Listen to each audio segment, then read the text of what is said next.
With so many bombs to kick off 2025, Hollywood really needs a hit. And well, in the case of the Minecraft movie, is it going to be a continuation of sorts, or is it going to end up stemming the bleeding and then end up being a bridge to the summer blockbuster affair? Which, yeah, for as a little quality that looks to be on the horizon, there's definitely going to be some stuff that's going to pull in huge numbers. Jurassic Park, I'm looking directly at you, but I don't know, man. This is going to be a big old test for a multitude of things, okay? For video game movie adaptations, viabilities, and then also for Jack Black as a leading man outside of a voice acting role, because yeah, he can definitely pack the theaters when it comes to just simply his voice. And there's something that is mentioned in this article as well, and yeah, is somebody who has been a longtime detractor of Jack Black. Okay, I haven't really liked his films for a very long time.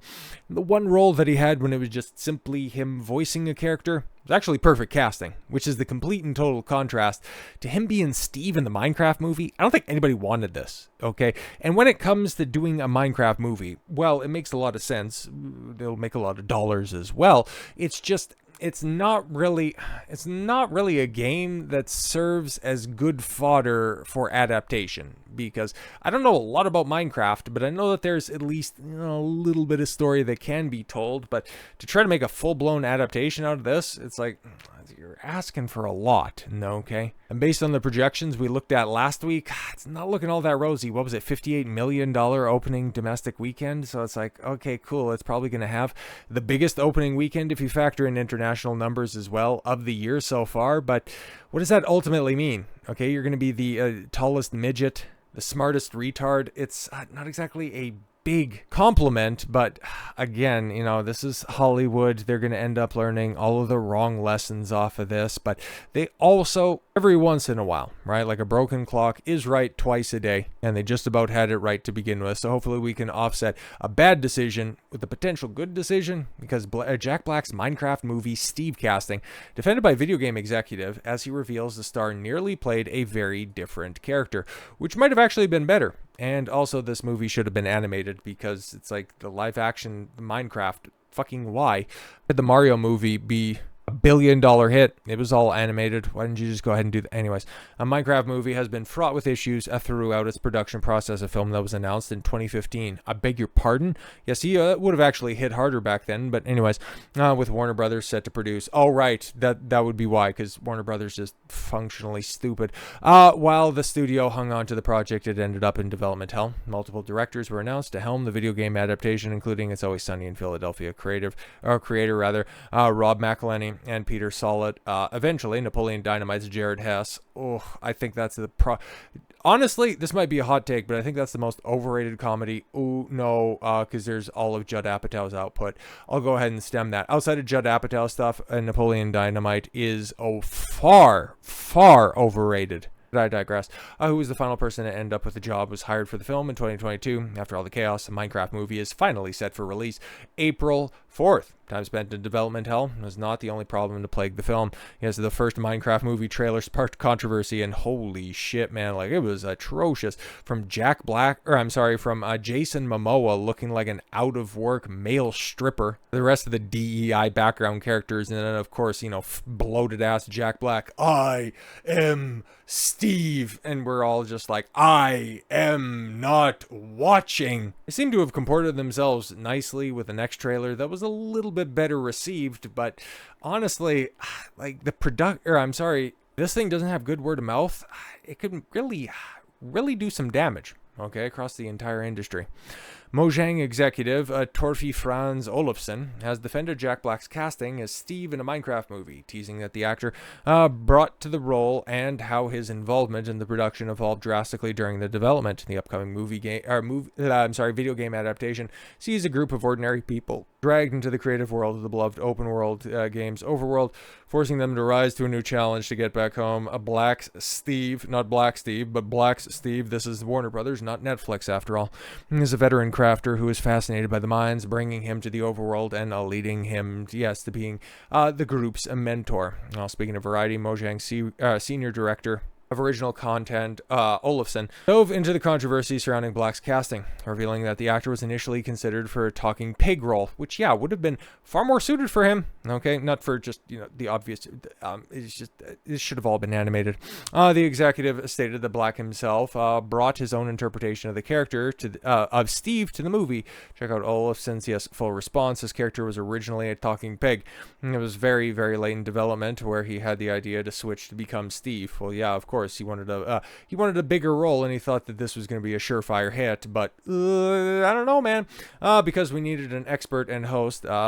This is not my Steve or your Steve. This is Jack Black Steve. Oh yeah, great, because that's what we want. Just more solipsistic tendencies just thrust upon a production by an actor who has just long outstayed their welcome. A lot of fans responded when they first saw the teaser trailers. They're like, hey, wait a minute, that's just Jack Black. Yeah, this isn't Jack Black being someone else. Yeah, and maybe it is because, this is literally him interpreting his character and what it means to him. It's just completely manic, hoarding stuff in the mines.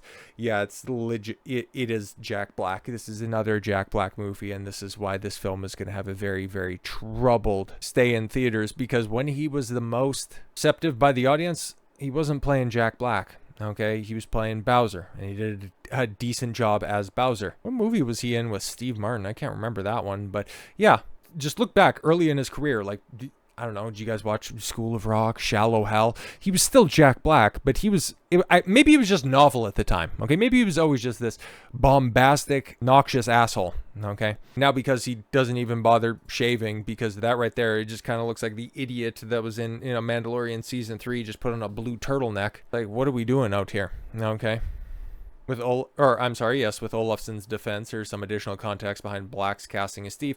Well, the actor is no stranger to diving into video game settings, and thanks to his roles, yes, in 2021's Super Mario Brothers movie and 2009's Brutal Legend, which is my pick for one of the most underrated games that's out there. Yeah, it's got kind of a weird-ass mechanic where you just get thrust into an RTS setting. That's a little bit weird, but the rest of the gameplay, the hack and slash stuff, is really top tier. The traversal, and then of course, you have all of the other voice actors and, metal legends, and then of course the aesthetic of the game and the soundtrack, it goes without saying. That's definitely Tim Schafer and Double Fine at its best, and yeah, it's definitely a Jack Black game, but him being Eddie is very much on point. Same way that he was with the Super Mario Brothers movie back in 2021. He was definitely on point as Bowser, and his musical sequence is often pointed to, one of the highlights of an otherwise banal film. But is this going to be way too much Jack Black? Are people not going to be able to separate the art from the artist this time around? Time will tell. And I can imagine, right? Like, this film is definitely going to point the industry in a certain direction, whether or not we start to and continue to go forward with Jack Black as a leading man, or what's ultimately going to be the fate for video game movies, which has apparently already been decided by Jesus Christ, because that was also in the trailer as well. But what's going to happen with more video game adaptations? So after Halo's massive collapse, after Fallout, when Season 2 comes out and people go, actually, this is like really stupid, but the first season was better. And then when people go back and watch it and go, wow, that was really dumb. Why did we like that? Oh, because there was nothing else at the time, and people were saying, oh, but Walton Goggins, guys, like the ghoul, right? Yeah, and Minecraft, which, I don't know, this should be a slam dunk, but will it? Microsoft gaming CEO says you're going to see more live-action Xbox adaptations. Great. I can't wait for a live-action Gears of War TV series where you have Dom as Pedro Pascal and probably Jack Black as Marcus Phoenix, in a move that will hopefully produce more Fallouts than Halos. They're both ass. Like, what are we doing? Xbox boss Phil Spencer has confirmed that that after a Minecraft movie, Microsoft Gaming imprint will be bringing even more of their IPs to live action. Well, here's the thing, man. You're going to have to resuscitate your gaming IPs from the fucking dead, because there are so many that used to be, like high-profile things, okay? And you acquired so many back in the cut, but which IPs do you have out there? Which ones are ready-made for screen? I can't really think of that many. Spencer, who presently oversees the larger Xbox teams as part of his current role as Microsoft Gaming CEO, provided the update to the brand's Hollywood plans while speaking to Variety's Jennifer Moss and Casey Steffen as part of the Minecraft movie tour, acknowledging the potential for their narrative take on the non-linear sandbox game to end up being a complete miss with audience. And Microsoft executive says that even if that happened to be the film's ultimate fate, that would not deter the company from greenlighting more live-action adaptations, but rather be seen as a learning opportunity to what not to do in the future. So yeah, the way that reads, okay, and we're learning and growing through this process, which is giving us more confidence that we should do more. Spencer said, we learned from doing Halo, we learned from doing Fallout, so all of these build on themselves, and obviously I'll have a couple that miss, and but what I'd say to the Xbox community that likes this work is you're going to see more because we're gaining confidence and we're learning through this. Yeah, unsurprisingly, Spencer did not provide any specific details to what Xbox IPs are going to be raped in the future, because that's what we're dealing with here, man. Okay, because these are not going to be creative treasure troves. This is going to be bog standard at best, and it's going to be cataclysmically awful at worst. But hey, that doesn't mean that the sludge pipe is going to be stopping anytime soon. And it's so funny, right? Because every time that you hear, what is Xbox up to? They're making more games? Nope, they're just looking for things to adapt to just what they conceive, or what they consider to be more legitimate endeavors. Television and movies, and then also streaming services. It must be tough being an Xbox fan in today's day and age, because they couldn't care less about video games, unless of course it helps them prop up some of their other vanity endeavors. So with all that said, thank you all very much for the gift of your time. I've been Don Consuelo. I want you to follow your gut and get after it. Take care, everyone.